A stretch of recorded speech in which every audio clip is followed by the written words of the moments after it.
저희가 금년도에 우리가 본질에 대한 문제를 좀 같이 생각하자. 그래서 Back to the basic, 본질로 돌아가자, 기본으로 돌아가자, 이런 주제를 가지고 지금 쭉 나누고 있습니다.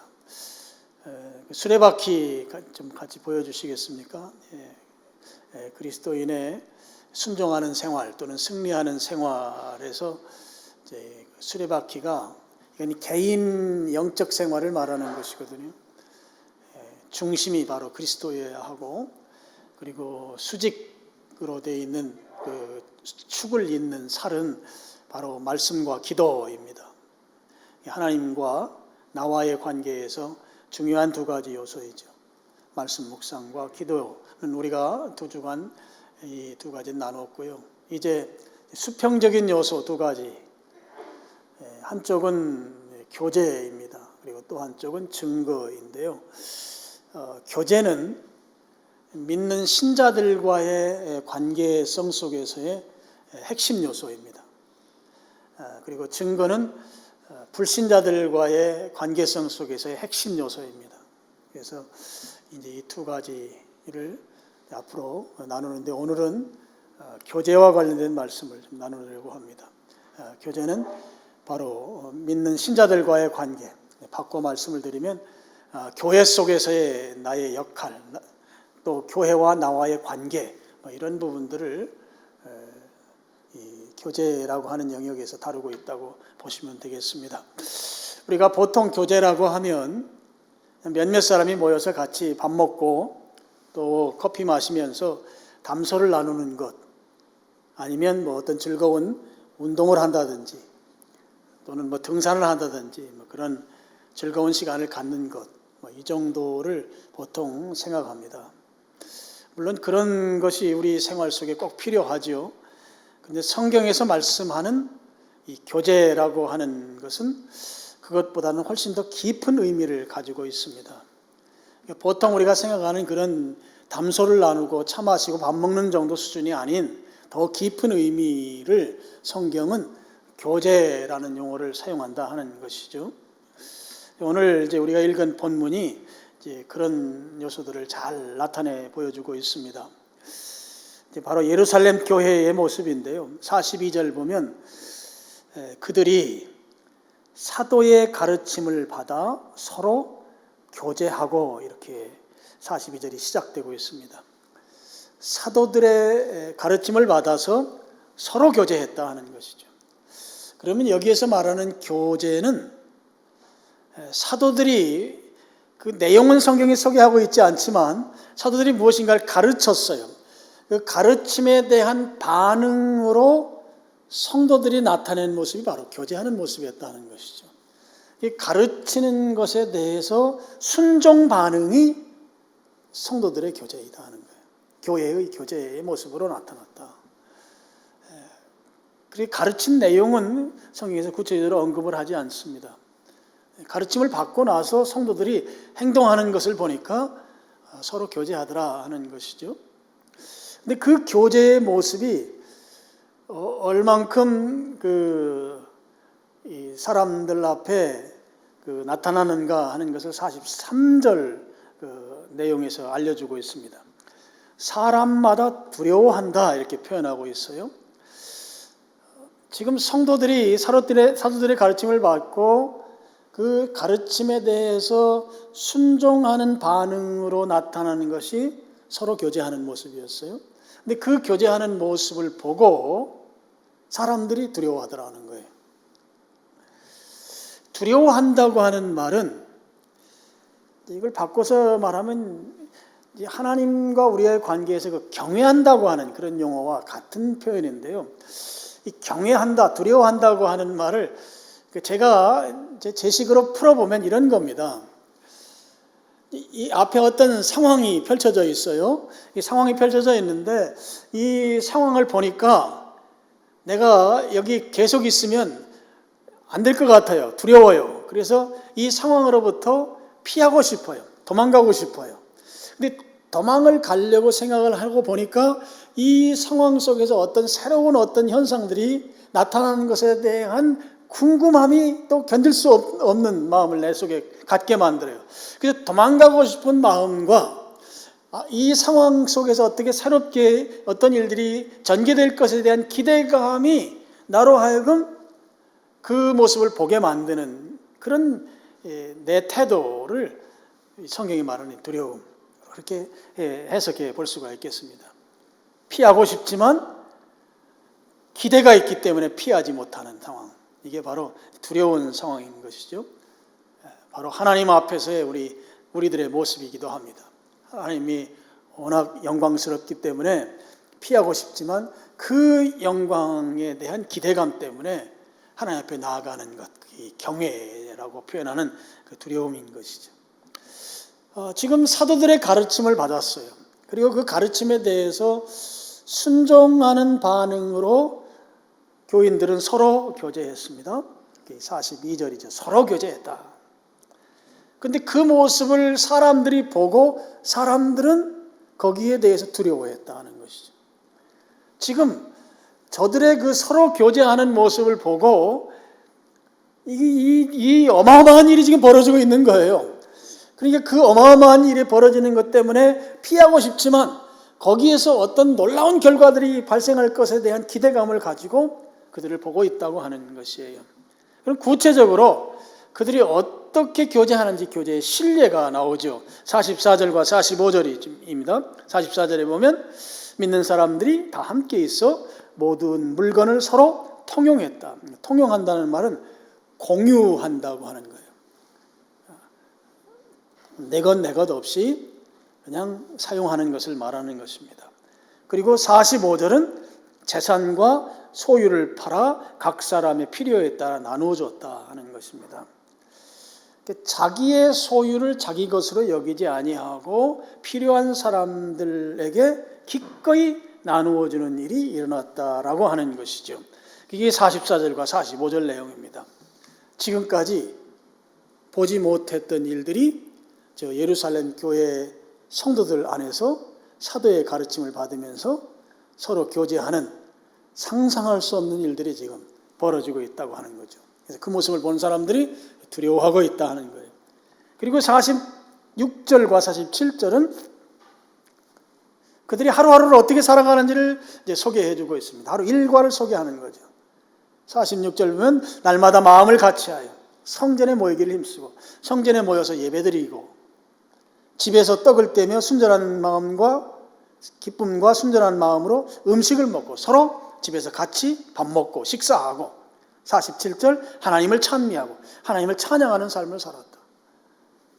자기 것을 자기 것으로 여기지 아니하고 서로 공유하고 자기 재산을 팔아서 필요한 사람들에게 나누어 주면서 그들은 함께 모여서 하나님께 예배하고 같이 집에서 같이 식사를 같이 나누고 하나님을 찬양하는 삶을 살았다. 그 모습을 보고 사람들이 경외심, 두려움을 갖는 것이다 하는 것이죠. 어떻게 사도의 가르침을 받더니 저들이 저런 모습으로 변해될 수 있는가? 놀라움과 충격 속에서 그들을 바라보고 있었다. 성경은 43절에 사람들마다 두려워한다 이렇게 표현하고 있습니다.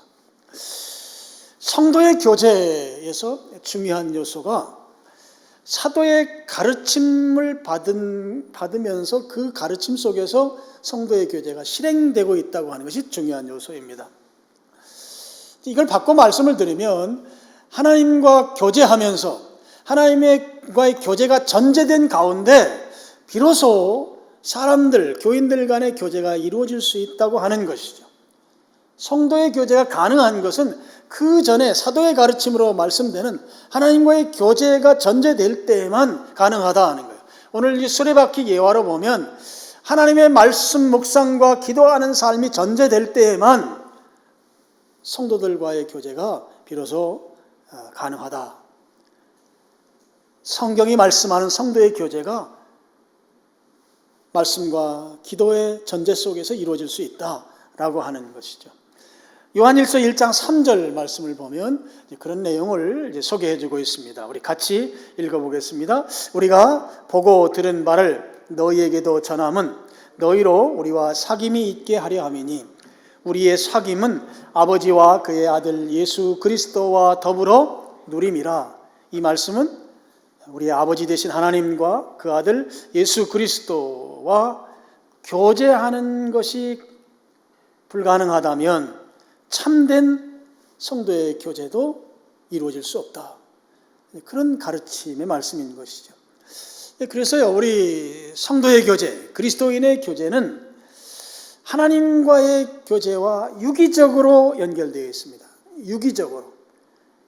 그 어느 한쪽이 결핍되거나 어느 한쪽이 건강하지 못하면 다른 한쪽도 역시 약해질 수밖에 없다. 그런 말씀인 것이죠.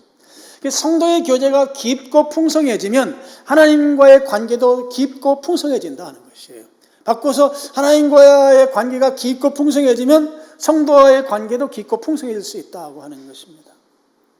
그래서 성도의 교제는 하나님과의 교제와 아주 유기적으로 서로 밀접하게 관련되어 있다고 하는 것이죠. 성도의 교제입니다. 성도는 교제는 나 혼자 하는 게 아니잖아요. 말 그대로 그리스도인과 상호 관계를 통해서 이루어지는 것이 성도의 교제입니다. 상호작용을 하는 것이죠. 서로 주고받는 것이 교제입니다. 이게 상호작용인 것이죠. 내가 가진 것을 다른 사람에게 주고 또 다른 사람이 가진 것을 내가 받아들이는 것. 그래서 서로 주고받는, 공유하는 것입니다. 그래서 이 교제라고 하는 의미는 헬란 말로는 코이노니아라고 불러요. 저는 이제 이 말을 우리말로 성도의 교제 이렇게 부릅니다. 그냥 일반 교제라고 표현해도 되는데, 일반 교제하면 우리 인식 속에 그냥 서로 몇 사람이 담소를 나누고 친목을 도모하고 뭐 이런 걸 생각하기 때문에 그 앞에다가 성도의라는 표현을 써서 성도의 교제 이렇게 코이노니아를 번역해서 한국말로 그렇게 부르고, 제가 설교할 때 성도의 교제는 코이노니아라고 하는 헬란 말로 말합니다. 이 코이노니아라고 하는 말은 그런 의미에서 서로 나눈다는 말이에요. 다른 사람과 공유한다는 의미를 가지고 있습니다. 바울도 교회를 향해서 가르치고 또 교회를 향해서 그의 말씀을 나눌 때에 이런 성도의 교제의 관점을 가지고 교회를 향해서 나눔을 가졌던 것을 좀 로마서를 통해서 우리가 볼 수 있는데요. 로마서 1장 11절 말씀을 한번 보시겠습니다. 내가 너희 보기를 간절히 원한 것은 어떤 신령한 은사를 너희에게 주어 나누어 주어 너희를 견고하게 하려 함이니. 지금 바울이 로마 교회를 향해서 신령한 은사, 영적인 은사라는 거죠. 영적인 은사를 너희들에게 나눠준다. 내가 주는 것이죠. 교제하는 것입니다. 왜 그렇게 하는가 하면 너희를 견고하게, 믿음이 견고한 성도가 되게 하려고 영적인 은사를 너희들에게 나눠주기를 내가 원한다. 근데 성도의 교제는 상호적이라는 말이에요. 상호작용이 일어나야 돼요. 받아야 되잖아요. 근데 지금 로마서 1장 11절은 주는 이야기만 나와 있어요. 그 다음 구절을 보시면 로마서 1장 12절 보면 이렇게 되어 있습니다. 우리 같이 읽어보시죠. 이는 곧 내가 너희 가운데서 너희와 나의 믿음으로 말미암아 피차 안위함을 얻으려 함이라. 여기에 피차 안위함을 얻으려 함이라 이렇게 되어 있습니다.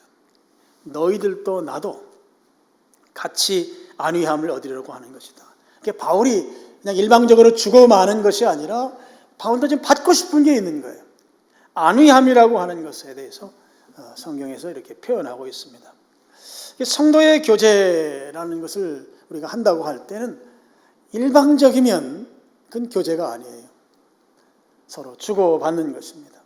내가 받은 은혜를 나눌 때에 상대방은, 다른 사람들은 그 은혜를 통해서 영적인 유익을 얻습니다. 동시에 다른 사람의 그 은혜를 다른 사람의 은혜를 나누게 될 때 내가 또 역시 영적인 유익을 얻게 되는 것이죠. 이게 바로 성도의 교제라고 하는 것입니다. 그래서 이런 교제를 통해서 우리는 영적으로 성숙하게 됩니다.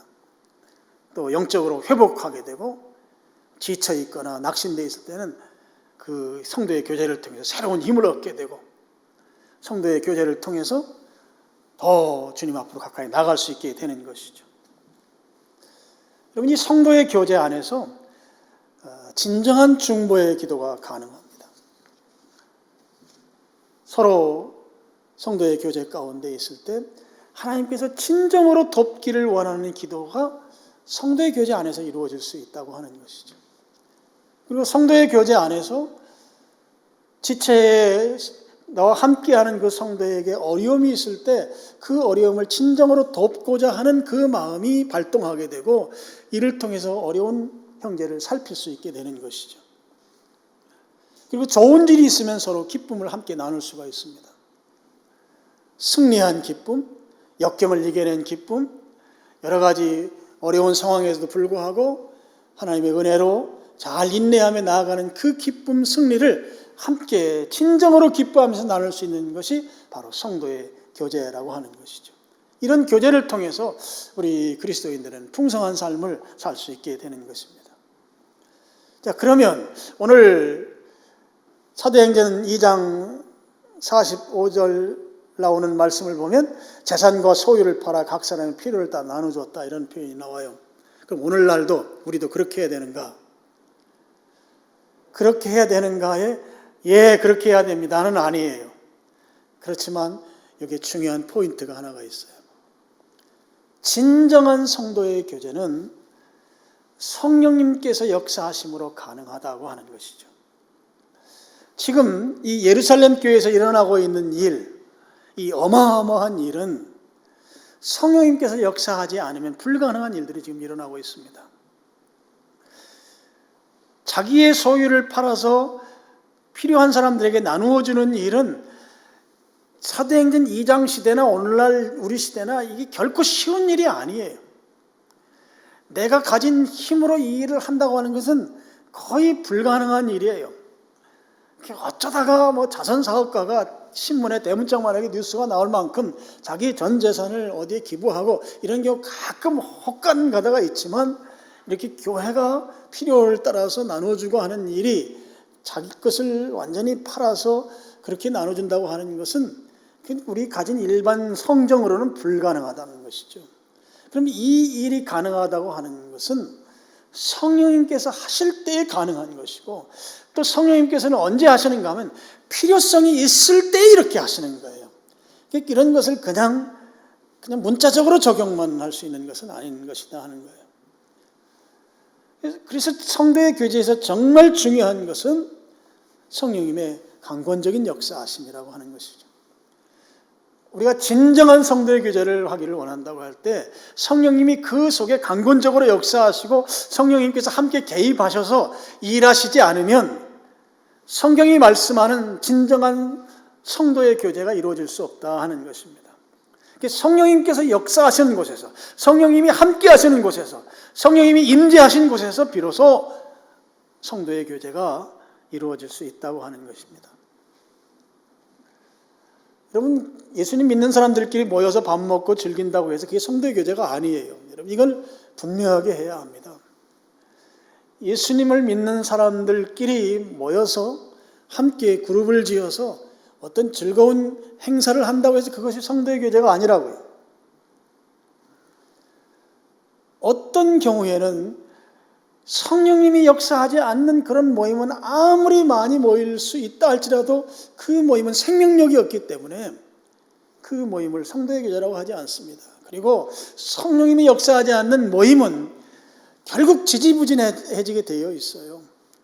성령님이 역사하는 게, 성령님이 함께하는 그런 모임일 때에만 그 모임이 활성화되고 생명력이 있습니다. 그렇지 아니하면 지지부진해져요. 그래서 시간이 지나고 나면 결국 그 모임은 파괴되는 거예요. 없어지게 되는 거예요. 그래서 성령님이 역사하시는 것이 굉장히 중요해요. 그래서 여러분, 우리 교회 안에도 셀그룹이 있고 또 크게는 우리 교회 공동체가 있습니다. 철저하게 주님의 임재하심과 주님의 그 역사하심을 기대하고 의지하고 의존하면서 우리가 모임을 가져야 돼요. 그분이 역사하시는 가운데에 있어야 되는 것이죠. 그분이 안 계시면 사람끼리 모일 때는 잠시 잠깐은 잘 되는 것 같지만 잡음이 생기고 소란이 생기고 싸움이 생기고 그러다가 나중엔 지지부진해지고 파해지는 거예요. 성도의 교제와는 거리가 먼 그냥 친교 단체 수준에 머물고 마는 것이죠. 지금 우리가 영적 생활의 기본적인 문제를 우리가 다루고 있습니다. 코로나19 상황에서 하나님께서 우리에게 강하게 주시는 메시지 가운데 하나는 정말 우리의 본질 한번 생각해보자 하는 거예요. 이 상황에서 예배도 제대로 못 드리고 생활도 제대로 못하고 우리 먹고 사는 문제도 지금 심각해지고 이런 상황에서 우리 영적인 측면에서 기본 본질 한번 돌아보자 하는 것입니다. 주님께서는 그런 메시지를 오늘 우리에게 주고 있다고 보는 거예요. 그랬을 때 우리 개인 영적 생활 4가지 요소가 중요한데 말씀 묵상과 기도 우리 이미 나눴고요. 세 번째 지금 성도의 교제를 나누고 나머지 또 증거가 있어요. 4가지 요소가 중요한데요. 우리 개인의 영적 생활에서. 이 4가지 중에 저는 우리가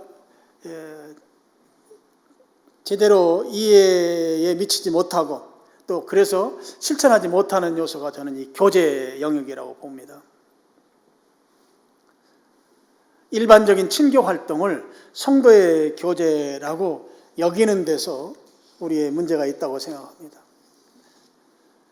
성경이 말씀하는 이 성도의 교제에 대한 이 깊이 있는 이 내용에 대해서 우리가 가볍게 여기거나 아니면 잘 모르고 지나치기 때문에 우리의 교제가 그냥 친목 도모하는 수준, 먹고 즐기는 수준, 그런 일반 세상 사람들 능히 할 수 있는 그런 사교적인 수준으로 이해하고 넘어가는 것을 성도의 교제로 생각하고 있는 데서 우리가 이 성도의 교제를 잘못 곡해하고 그래서 결과는 부정적인 결과들이 나오게 된다 하는 것이죠. 그럼 예수님 믿는 사람들끼리 모임을 가져도 성도의 교제가 아닐 수 있다고 하는 거예요. 근데 우리는 예수님 믿는 사람들끼리 모여서 밥 먹고 즐기면 그것이 성도의 교제라고 생각한다는 것이죠. 오늘 성경에 보면 그렇지가 않은 것이죠. 오늘 사도행전에 우리가 읽은 이 구절은 성도의 교제가 어디까지 갈 수 있는지 그 최대치를 저는 설명하고 있다고 봅니다. 이 교제라고 하는 것, 성도의 교제라고 하는 것은 여러분 우리 신앙의 아주 본질적인 요소인 것입니다. 그래서 이걸 제쳐놓고 그냥 밥 먹고 즐기는 수준에서 그냥 이 모임을 갖는 정도로 끝내서도 안 되는 것이고 거기에 머물러서도 안 되는 것이 성도의 교제인 것이죠. 여러분 이 성도의 교제라고 하는 것은 살아있는 교회의 모습 그것 자체입니다. 성도의 교제가 될 때 그 교회가 살아있는 교회인 거예요. 생명력 있는 교회인 것이죠. 여러분 교회 하면 교회의 최소 숫자는 몇 명인지 아세요? 교회의 최소 숫자는 2명이에요. 마태복음 18장에 보면 두세 사람이 내 이름으로 모인 곳, 여기 교회이거든요. 최소도 아니에요. 두세 사람이 내 이름으로 모인 곳. 그곳에 나도 그들 가운데 있는다. 예수님 하신 말씀입니다. 그럼 두세 사람이 왜 필요해요? 성도의 교제는 혼자 못하는 것이에요. 최소한 2사람 이상이 해야 하는 것이 성도의 교제입니다. 성도의 교제, 상호작용이 가능한 최소한의 숫자가 두세 사람인 것이죠. 그래서 교회라고 하는 것은 상호교제가 가능한, 그래서 이 활발한 성도의 교제가 이루어지는 그런 이 살아있는 공동체가 될 때 비로소 교회가 되는 것이다 하는 것이죠. 그래서 이 우리가 사용하는 이 교회라고 하는 용어는 어떤 형태적인 의미를 담은 표현이라고 하면 교제는 바로 내용, 실제적인 그런 표현의 교회의 다른 이름이라고 보고 있습니다. 교회가 곧 교제라고 하는 것이죠. 이거 등식이 성립된다고 보고 있습니다. 여러분 우리 그리스도인은 결코 혼자서는 설 수가 없습니다. 그러니까 교회라고 하는 공동체와 동떨어진 그리스도인이라고 하는 존재는 존재할 수가 없다는 것이죠. 에베소서에 보면 우리 개개인을 벽돌로 소개하고 있어요. 그리고 교회를 건물, 집으로 소개합니다. 여러분, 개개의 벽돌은 집이 될 수가 없어요. 벽돌과 벽돌이 쌓여야만 집이 될 수가 있어요. 그래서 벽돌은 반드시 예수님을 모퉁이돌로 해서, 예수님을 기초석으로 해서 쌓여질 때에만 비로소 교제가 가능한 그런 교회 공동체를 이룰 수가 있게 된다고 하는 것이죠. 혼자서 살 수 없기 때문에, 혼자서는 그리스도인이라 할지라도 혼자서는 불가능한, 존재 자체가 불가능한 존재이기 때문에 우리는 교회를 이루고 상호작용, 성도의 교제를 이루어 가야 하는 것이죠. 그래서 우리 개개인은 반드시 교제가 필요한 존재이고, 그런 교제에 주고받는 상호작용을 이루어가면서 살아가야 될 사람들이 바로 우리들인 것이다 하는 겁니다. 근데 여러분 한번 보십시오. 내가 성도의 교제를 하고 있다고 생각하는데 나는 여전히 외롭고 여전히 혼자인 것 같은 그런 분은 안 계십니까? 고독하고 여전히 나는 혼자이고, 성도의 교제를 하는데도 불구하고 그런 마음이 혹시 드는 분이 안 계신가요? 또는 여전히 나는 영적으로 굶주림 가운데 있고 여전히 나는 영적 갈급함 가운데에서 헤매고 있는 그런 영적 상태 가운데 있는 분은 안 계신가요? 우리가 교회 가족반에서 나누기도 했습니다만, 내 고민, 바꿔 말하면 내가 진정으로 기도해야 할 기도 제목을 나눌 만한 성도가 한 사람도 떠오르지 않습니까? 내가 정말 기도해야 되겠는데 나 혼자 기도하기엔 힘이 붙여요. 누군가가 이 기도를 함께 해줬으면 좋겠는데, 근데 진정으로 나하고 같은 동심으로 같은 마음으로 기도해 줄 만한 그 사람이 한 사람도 안 떠오른다.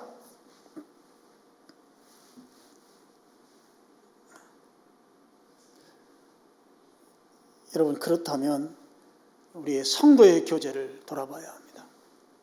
나는 성도의 교제를 하고 있는데 이런 요소들이 내게 지금 그대로 다 적나라하게 다 나타난다. 그렇다면 지금 나는 최소한 세 가지 중에 한 요소 가운데 있다고 보셔야 됩니다. 피상적인 교제를 하고 있는 거죠. 그러니까 세상에서 하는 것과 같은 친목 도모 수준의 교제를 하고 있는 거예요. 그러니까 내 기도 제목을 이야기할 수 없어요. 그냥 같이 밥 먹고 즐기고 하는 건 가능하지만 내 속 이야기를 털어놓을 수가 없는 거야. 성도의 교제가 아니에요. 그래서 이건 피상적인 교제를 하고 있는 것이다. 세상이 말하는 그냥 교제 정도. 또 한 가지는 일방적인 교제입니다. 주기만 하는 경우에, 계속 주기만 하는 경우. 계속 주기만 하는 경우에도 이런 고단함 속에 빠질 수 있어요. 반대로 세 번째, 계속 받기만 원하는 교제예요. 받기만. 나는 줄 게 아무것도 없어. 주고 싶지도 않아. 나는 받아야만 돼. 계속 공급받기만을 원하는 거예요.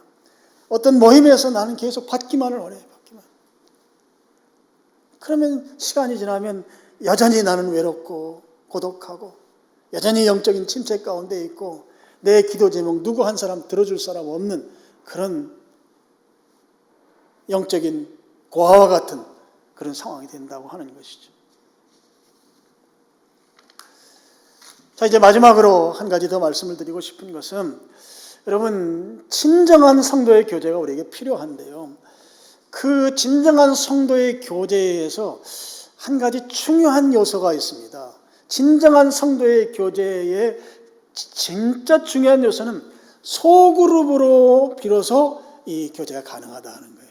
이게 성도의 교제에서의 제한적인 요소이면서 소그룹이 아닐 경우에는 이 성도의 교제가 불가능합니다. 왜냐하면 교제는 상호작용이기 때문에 그래요. 그래서 너무 숫자가 많으면 일방적이거나 그 그룹에서 소외자가 생겨납니다. 그래서 성도의 교제가 온전히 이루어지질 못하는 거예요.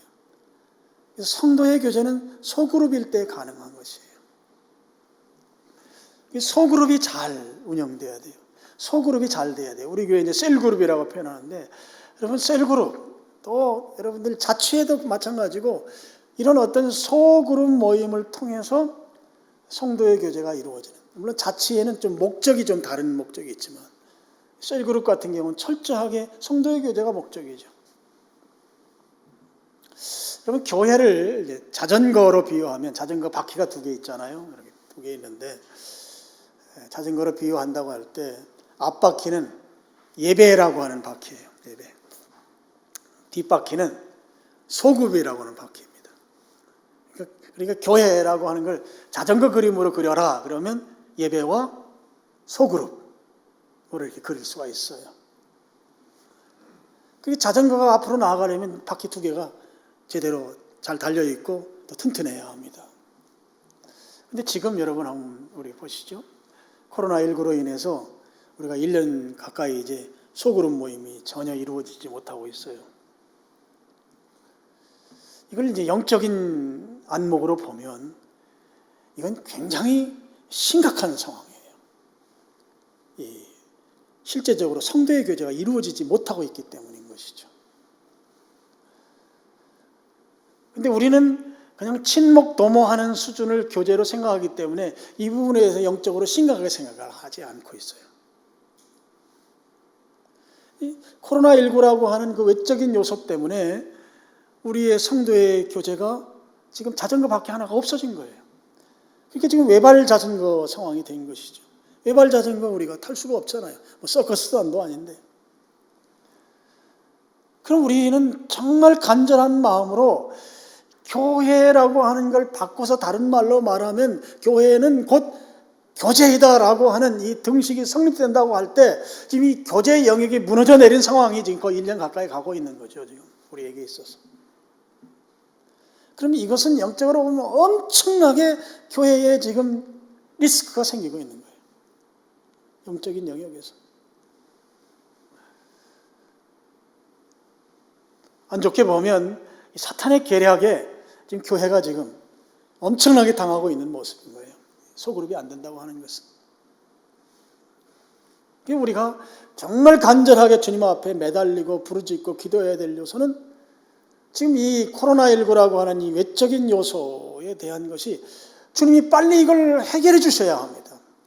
아까 우리 대표 기도할 때도 말했지만 이게 뭐 백신이 나오면 좀 좋아질 것 같이 했는데 백신도 부작용도 많다고 그러지, 또 코로나도 자꾸 변형된다고 하잖아요. 그리고 더 심각하다고 자꾸 이야기 나오지 하니까 백신 나오면 우리가 정말 해피할 줄 알았는데 이것도 아닐 수도 있겠구나 하는 생각이 좀 우리 속에 지금 있습니다.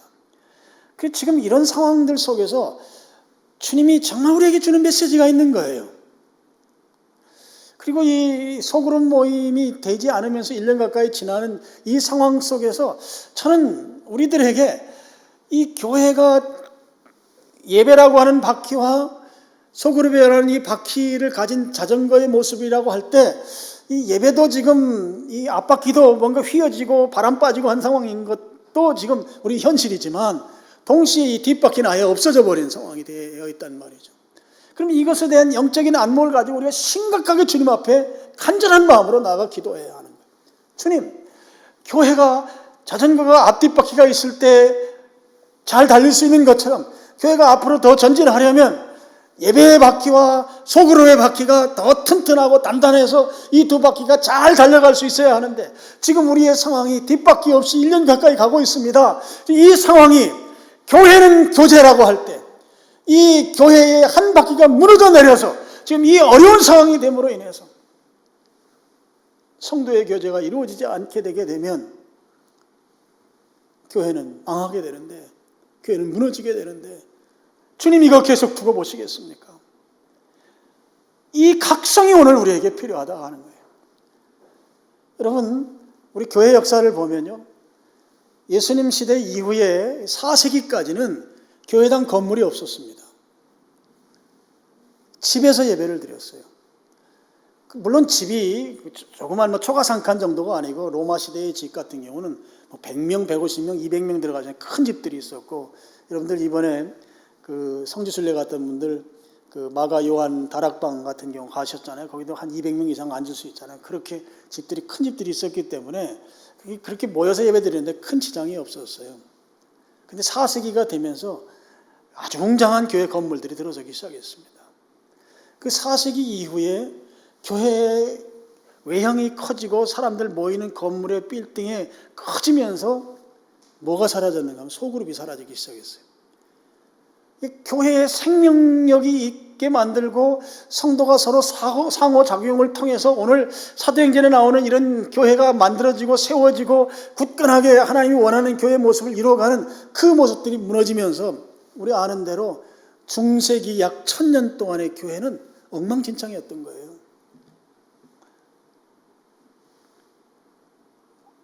그만큼 타락한 시대를 만들어냈던 것이에요. 오늘 성도의 교제가 없는 교회는 중세교회화될 수 있다고 하는 것이죠. 그래서 지금 이 시점에서 우리가 주님 앞에 정말 간절히 원하고 기도해야 되는 부분은 하나님, 아버지, 하루속히 코로나 상황을 거두어 주십시오. 주님이 거둬가셔야 돼요. 인간이 백신을 만들고 한더라도 코로나가 변형을 자꾸 일으키고 지금 예배에 참여 못하는 것뿐만 아니라 우리 생업에도 얼마나 큰 지장을 받고 있습니까? 지금 말로 할 수 없는 고통 가운데 있는데 주님이 이거 속히 거둬주시고, 교회는 결국 교제가 생명인데 이 교제를 회복할 수 있도록 주님 하루속히 이 외적인 요소들을 거둬주십시오. 오늘 우리에게 그것 깨닫게 하시는 주님의 메시지가 있다고 생각해요. 오늘 우리에게 교제가 중요한데 지금 이 상황 속에서 왜 정신 못 차리는가? 교회의 바퀴 하나가 소그룹 교제인데 이 교제를 회복해야 된다. 저희 교회도 셀그룹들이 저희 이제 막 간절함이 있어요. 셀그룹이 모이고 그 모임들이 활성화되고 그 속에서 주님의 말씀을 나누면서 그 말씀이 풍성해지고 그 속에서 문제가 해결되고 그 속에서 치유가 일어나고 그런 꿈 꾸는 거예요. 저는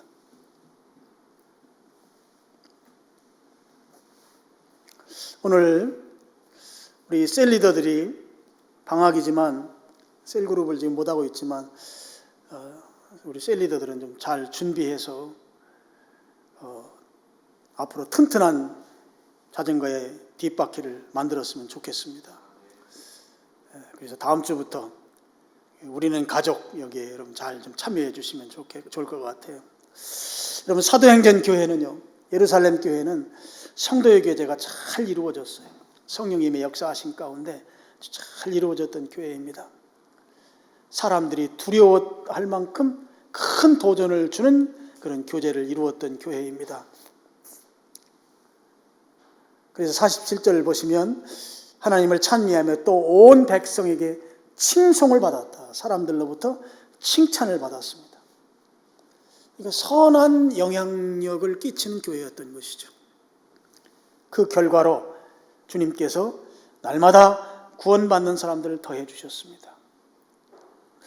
여러분, 성도의 교제가 갖는 영적 흡인력이에요. 교회가 모여서 성도의 교제가 활성화되니까 영적으로 불신자들을 끌어오는 그 흡인력이 얼마나 강력한지를 오늘 47절에 소개해 주고 있습니다. 오늘 우리 교회가 그와 같은 교회가 되기를 바랍니다. 저도 그런 간절함이 있고 우리 성도님들도 그런 간절함 가운데 영적 흡인력이 강력한 교회,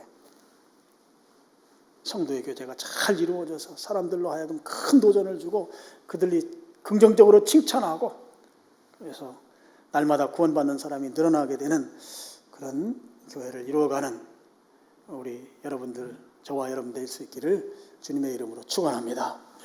네, 기도하겠습니다. 하나님 아버지 감사합니다.